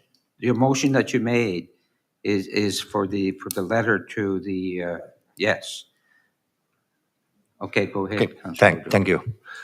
Ted, I just want to mention, on my way here, I noticed that there was a passing lane to the south of to the south of the school, and there's a passing lane to the north of the school. And they're still in the school zone. Totally agree. There shouldn't be. What I done, home, I got a few complaints that there's a lot of speeders, especially after work. The companies that work that are at the end of Wedgeport after work, constant traffic, speeding, passing vehicles in front of my place. So I called DOT and I mentioned it to Don Houston. And within, I don't know, maybe a month, they were there, they were checking it. And when they painted the lines were painted double lines. So maybe just a phone call to Don would cure it. That's all I'm saying. Yeah. Yeah, but I totally agree. There shouldn't be passing lanes in a school zone. No. Thank you. Any other comments? Councilor Surratt? I've had some similar complaints and stuff going by in my area. And most of the time, well, all the time, I've gone right to the RCMP and seen them or go see the DOT, Don Houston, and one item was, was in Morris Island, where the moss trucks or the seaweed trucks were going just barreling down, and there's kids waiting at a stop sign. It even went to traffic control in Halifax, and the whole 9 yards. It's quite a process. It took us about a year to get some stuff resolved, but that's what I did, just to let you know. Thank you. Any other questions? So what we have on the floor is a motion to write a letter to the Transportation Department of Public Works, I guess now, to look at the Plymouth School passing lane to see if that can be changed to a double line. So is there any other comments or questions? So all in favor signify by saying aye. Aye. Contrary minded? Carried. Did you have a second motion you wanted to make? You mentioned two motions. I mentioned that I made a motion that the committee for the RCMP would bring this message to the RCMP and tell them how severe the traffic is in Plymouth and that the speeding is totally out of control. And they may be able to remedy the problem that I see because, again, people know where the RCMP park. And they'll slow down until they see that's empty, and then boom, they're gone. So maybe there's a way they can fix that. I'm not sure, but Okay, so your motion is to is for the committee to bring a message to the RCMP. which committee? Isn't Oh, okay, okay. and so's Kathy. Oh, okay. Okay, it's moved and seconded. Any, Councilor Bork? I don't know when we're gonna meet again. I don't know if you know if. it's in November. November, yeah. So, I mean, if it's in November, it should be okay. But if we wanted something remedy faster than that, I think I would call the RCMP directly and tell them the problem. I But, can certainly do that. yeah, but I will bring it up to the RCMP as well at the Police Advisory Committee. On this, yeah. It's just if you want to remedy this quicker, the Yeah. situation, yeah, it's not good. Yeah. Okay. Thank you. Councilor Surratt? Just for Ted, just to let him know that maybe the RCMP, they'll want numbers or just, if it's just a hearsay, because I had that problem with people, dump trucks driving down home and, hauling for the ditches and that. And what I found out, they wanted data. And trying to provide that, I don't know if they wanted me, they didn't do nothing. I know that for that part. You sit down and start counting on what you do. I'm not sure where you're going to end up with that. Just to let you know. Thank you. I have Ted. Ted, did you want to respond? Just to respond to Guy, I think my argument will go a little further because it is a school. And I think there's a lot of onus put on a school. And if it doesn't, there's something wrong with the RCMP. I'll say that on live. Yeah. So, thank you. Just caught you with your drinking your coffee. Deputy CEO.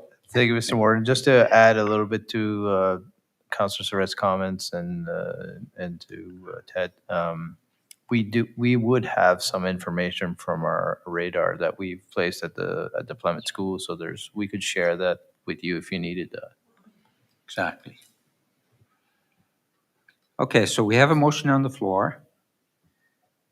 No more questions. All in favor signify by saying aye. Aye. Contrary minded, carried. Correspondence, we have a letter from the municipality of Digby, I think. Correspondence, no. Am I in the right one here? Municipality of Shelburne, Highway 203. I'm not, nope, I'm in the wrong. I don't know why it went You press there. down there. Your fancy pen. My fancy pen. Municipal of Digby. That's what I thought I'd seen before it switched. Municipal planning strategy amendments. There's an attachment. Just wondering if there's any questions or comments if you read it.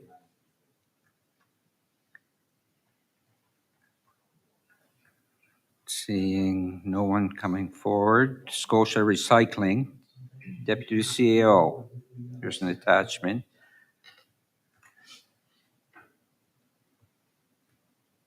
Go ahead. Thank you, Mr. Warden. Just wanted to share the council that I recently had met with Scotia Recycling, and the main reason they wanted to meet with the municipality of Argyle, the town, and Modi was just around what they see at their recycling plant. So the two gentlemen that we met with are fairly new to the organization, Scotia Recycling.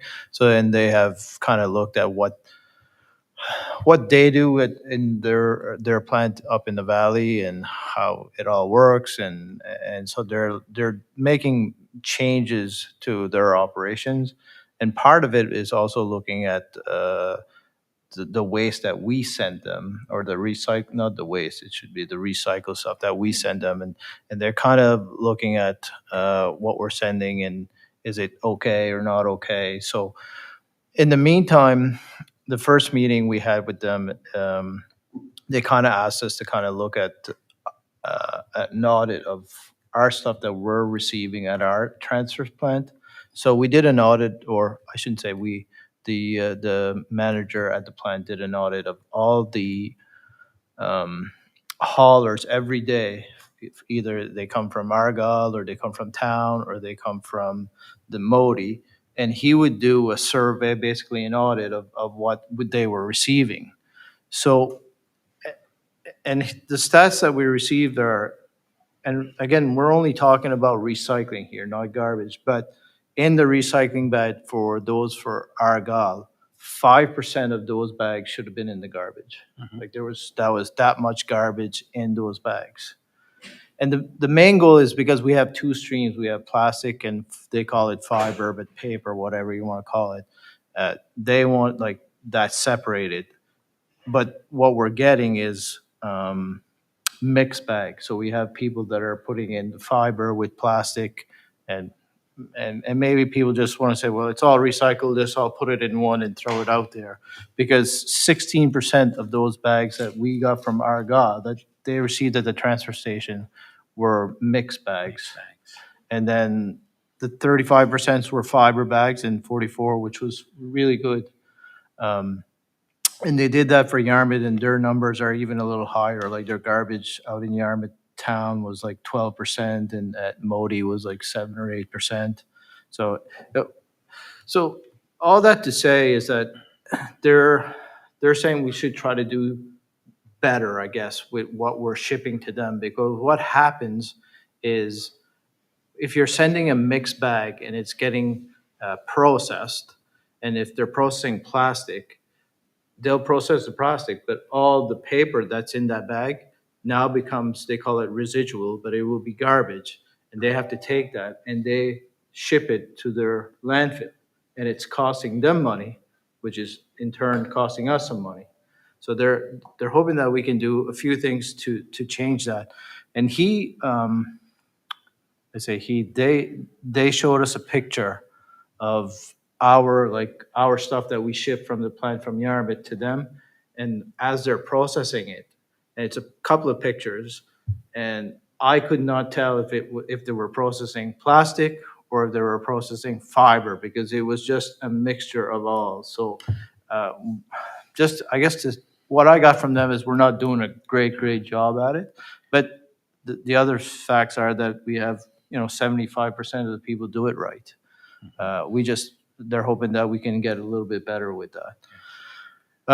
So they've asked us to do, they got us together and they kind of asked us what could we do in the short term and long term on how we could improve the recycling. And I'm going to pass it on to our CAO, who's been involved more in the details of that. So I'll let him continue my little conversation. Thanks. Yeah, it was arranged. It was arranged.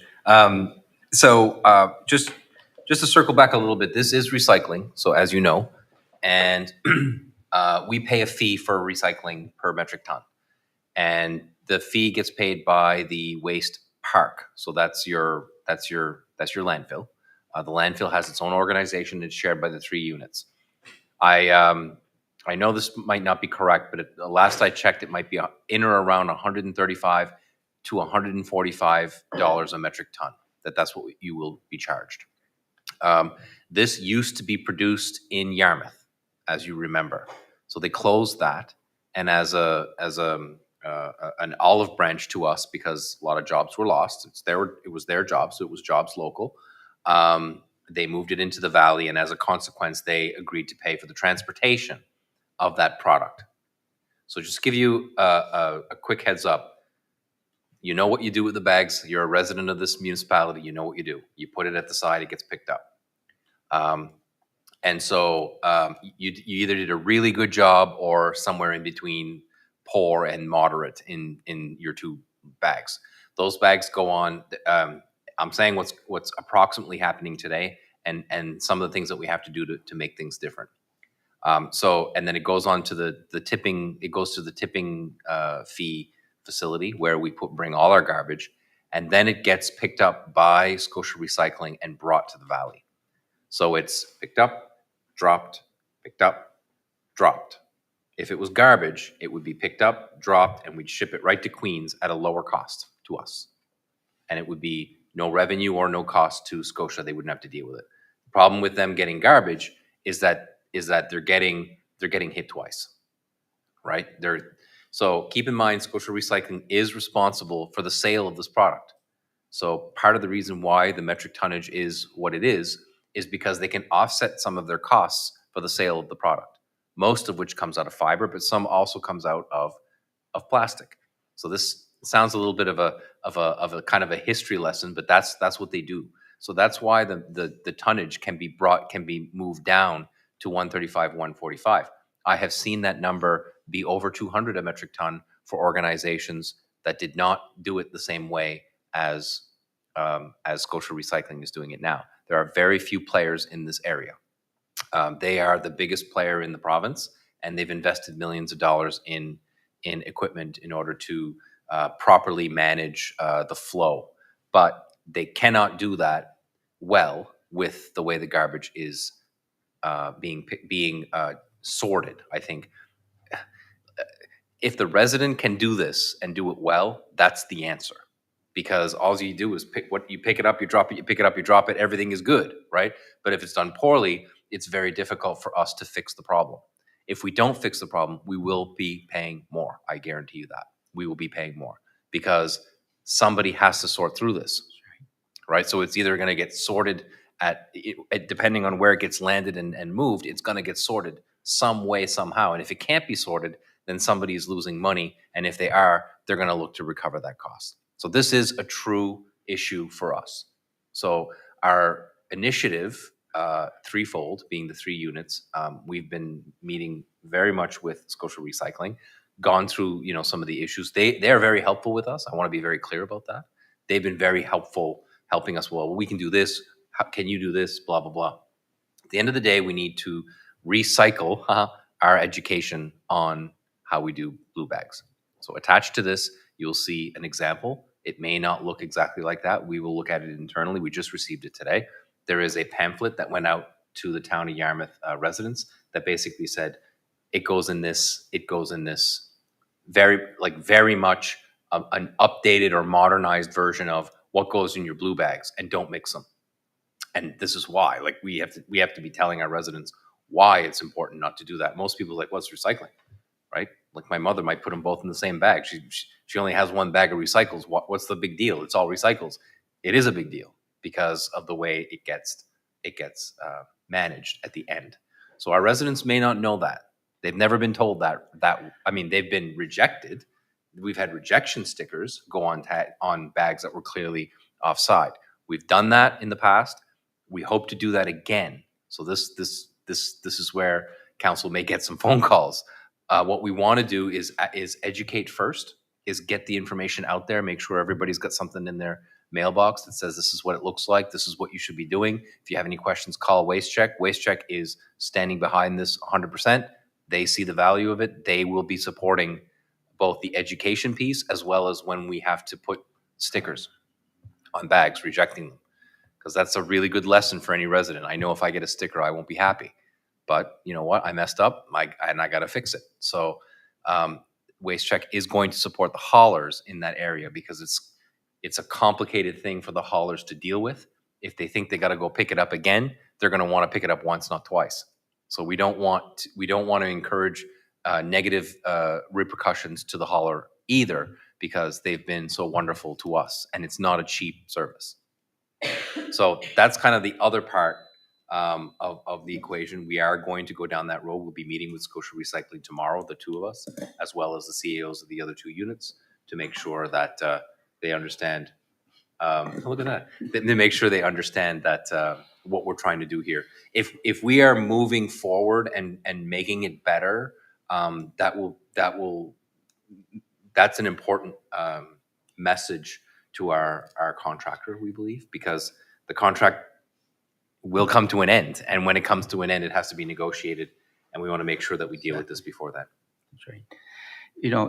You said something about, we've got to educate. I don't know how long, it's been a long, long time that the separation of both has been enforced. Not enforced. It's been there that you have to do it. But we still have this many people that don't. But come April 1st, these rejection stickers are going to start going up more and more, I figure. But if we can educate them more and get people to change prior to that, but I don't know how you do it. I mean, I don't think people do that because they don't know. I think some people do that because it's just convenient to throw, and they don't want to use 2 bags. I only have enough for one. I'm going to put everything in one.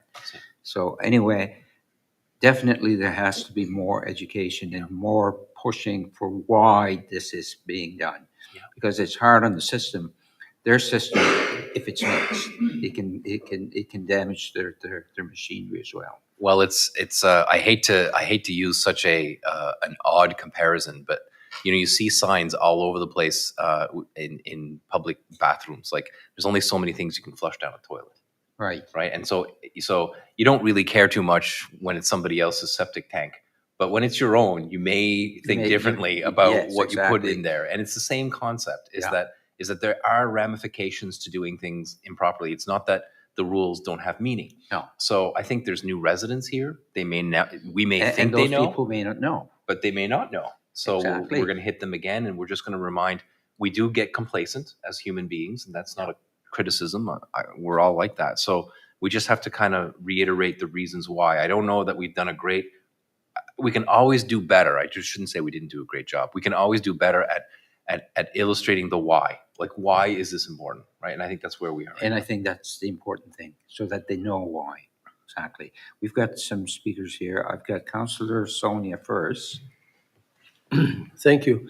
I think, Warden, I think you kind of hit it on the nail. Sometimes I think some people, I don't know if they're ignorant or just don't want to learn, but just 2 or 3 weeks ago, one fellow said to me, why? You can't use black bags? I mean, in today's world, I thought everybody knew, but apparently everybody don't. So if someone doesn't know that you can't use a black bag, they're not going to sort out No. the garbage properly. Now, I've learned a few things myself. I didn't know where I call them Christmas toys, where they come in part plastic and part paper. Apparently, that's garbage unless you want to separate it all, tear it apart. But I have a question. What is fiber? What's exactly? Paper. Paper. Okay. Paper. I thought, I wasn't sure. But education is a way, but I don't think you'll ever hit 100%. And there's another point to this, that if our municipality was to do it right, it would cost less tax dollars. Correct. Thank you. Councillor Digdon. Thank you very much. I'd like to first start by saying kudos to the people that are out there that's doing it right. I feel as though it's all a learning curve. Even if Jeanette's not home to tell me what bag to put it in, chances are I'm putting it in the wrong bag. It's as simple as that, you know. But the pamphlet is a great thing. But I feel as though to get it out on Facebook, get it out that way, you can't beat it. It's, you know, I can post something tonight on Facebook, and within an hour, I've got 300 people, 200 people looking at it and reading it. So I feel as though if it comes, you know, if it's something that's drawn up here by the municipality that we can all share and put out there, and education is going to be the key. You know, again, kudos to the people that's doing it right. Like we're doing it a little better than some of our you know, friends around us maybe doing it. So, you know, we're going the right way. Yeah. Councillor Bork. Thank you, Warden. Maybe, maybe we need to do a sequel of a video of, of garbage. Would We you had, like to do that? sure, I enjoyed that. That was fun. That was a very educational, the video that, you can still find it. It's out there somewhere. So anyway, we watched the other day, we laughed. So I think we already had in East Pamlico, we had a waste check come to talk to our community members in our hall to explain how to sort garbage. I remember one person had said she didn't know what a blue bag was. Everybody was like, oh my gosh, you know. So I don't know, maybe these are educational, we have to educate. So if you want to educate people, you have to come to them, probably to our community halls or something like that. I don't know. Because I know that lots of times that even though you have stickers to put where, I mean, a lot of people are saying garbage is garbage. I hear a lot of that. And so anyway, I think we got to educate our citizens in our communities. Thank you. I know there's a group that had the same thing, have voice check at the Eelbrook to explain on, and they learned a lot. Councillor Boudreau. Yes, I'd like to, thank you, Warden. I'd like to touch on something that Alas said. We've got a lot of newcomers to the municipality, and I see it not every day, but pretty much every week. I maintain an Airbnb, and a lot of the people are from, you know, away, and there's no recycling in their lifestyle. You know what I mean? Everything goes into one bag, even though we've got it posted that, you know, you got to put your recycle in one bag and the garbage in the next, but everything goes just into one bag. So It's, we gotta educate the people that haven't recycled before. And don't get me wrong, I don't want to point the finger at just one group. I mean, there's people in this municipality that probably don't care where anything goes. So, yeah, thank you. Just wanted to point that out. Councillor Surratt. If I remember right, you talk about education, but one of the best education I've seen on this is when everybody, or a lot of people were putting their, in their compost bin, they were putting their recycled bag or garbage bag right in there so the raccoons wouldn't get at it. And the first thing, there was a whole bunch of reject signs. They wouldn't picking up the compost bins. And let me tell you, that changed the tune pretty quick. So I think that the education part is, a lot of it is going to be on these reject stickers. And that's unfortunately, but that's what's going to have to happen. We spoke about it at Waste Check, and Gus, our the CAO there, or CEO, whatever it's called, he mentioned, it's hard on the haulers, just up at every bag and sticker them. But you know what? If they sticker a bag, I'll be gosh darn it. The phone rings at Waste Check, that wakes them up. And unfortunately, that's the education people are going to need. Thank you. Deputy Warden. Thank you. I totally agree with what Councillor Surratt just said. I remember when they started putting the reject stickers on bags, and we had a bag that was rejected, and I remember how devastated we were. And it was because we had our kids were little, and they had put toast crusts in the garbage bag. We knew exactly, like, once we looked at the bag, but it was like, oh my gosh. And for ourselves, we were making sure that we were careful and making sure everything needed to go in those bags. So I totally agree. I think that's where the education piece is going to come in, because there's a lot of education in the schools when it comes to kids, right? So I think that's the message they're trying to get kids to understand, so that kids will tell their parents, so that, those pieces. But it's not just kids, it's everybody. And I think the best education will come from there. I agree. The question I had was, can we share that graphic that you've sent to us? Are we allowed to share that on Facebook? Can I send that out as a reminder? Because honestly, I think education is important, and that's a quick, easy way on social media. Just 2 bags, paper in one, plastics in the other, because I'm not sure everybody knows that. We can definitely share that. Can I do it right now? Huh? No? Let us look at it. Okay. Yeah. We've Cancel. not seen it. We may improve it. We may get in more information. So if it's, anyway, I thought it looked good. we are definitely going to. Just don't complicate it. Okay. Do you know what I mean? Can we Like, change that's the color? why. Like 3 colors? But I'm 2 bags. No, I don't. There's I only- think we're probably going to be okay. Like, and I think look we're at this and I probably- think it's clear. Like, don't complicate it. Don't put lots of words on it. Just, that's why I liked it. That's why I wanted to share. But we're saying plastic. It's not just plastic that goes in that bag. Plastics and cans, But there's tin pictures on cans, there. It's got pictures. Because we Visuals mentioned are plastic, but if you just go plastic and paper, then they were going to start throwing their tin cans into the garbage, So it's not just plastic, it's paper and everything else, basically, the way it was said before. Paper products and then everything else, or fiber, or whatever, and everything else. We'll certainly take a look at that. I mean, the other possibility is video, because video, I know that Kathy joked about 2.0, but there's a lot of value in putting a short video out there to actually, we could speak with Scotia Recycling, like, what is your biggest sins? What are your biggest sins around fiber versus plastic? What should or what shouldn't go? And we could illustrate that by video. So if anybody wanted to go back to that, there's the thing about recycling is it changes all the time. Like, you've got those weird cartons, get different cartons, and then now you've got like things that look like milk, and so it's confusing to know where they go. Paper's paper. It's not really that complicated, but the other one is a bit more. Right. Okay, thank you. Okay.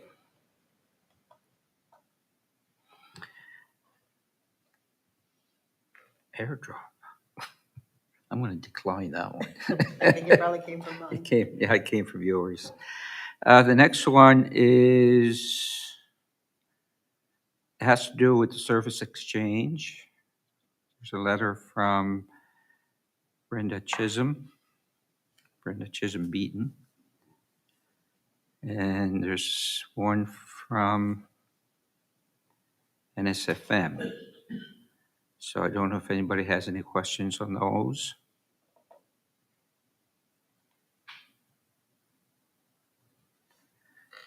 Seeing one. Thank Councillor you. Digdon. Thank you.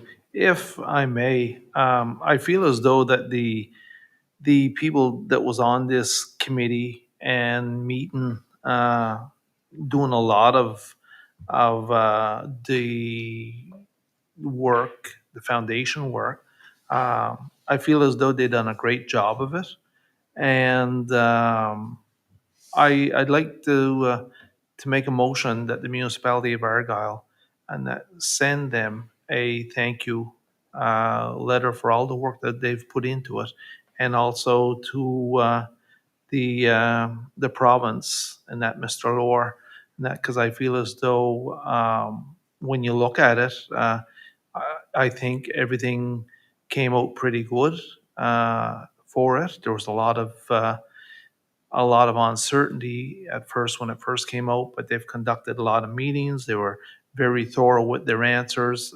Another thing I liked, if they didn't know the answer, they'd say it right there. We don't know the answer. Something we're going to have to look into.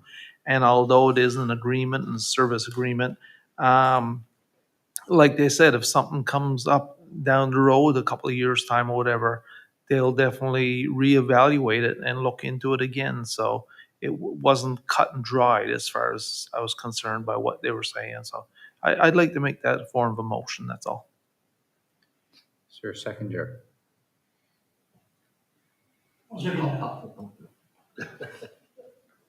It's been seconded. Any discussion, questions? All in favor, signify by saying aye. Aye. Contrary minded? Carried. Next, financial request. We have one financial request, and I'll pass it on to Councillor Bork. I'd like to give $500 to the Immaculate Conception Cemetery in East Pimlico. Amount of $500. Moved and seconded. All in favor, signify by saying aye. Aye. Contrary minded? Carried. Next item, oh, I thought you were making a motion to me. Next item is agenda topics for next meeting or notice of motion by councillors. Next is question period. I'm seeing a nod no there, so it doesn't look like we had any questions. And we have an in-camera session, so I guess it's a motion to go in camera. Motion to go in camera. We're in camera.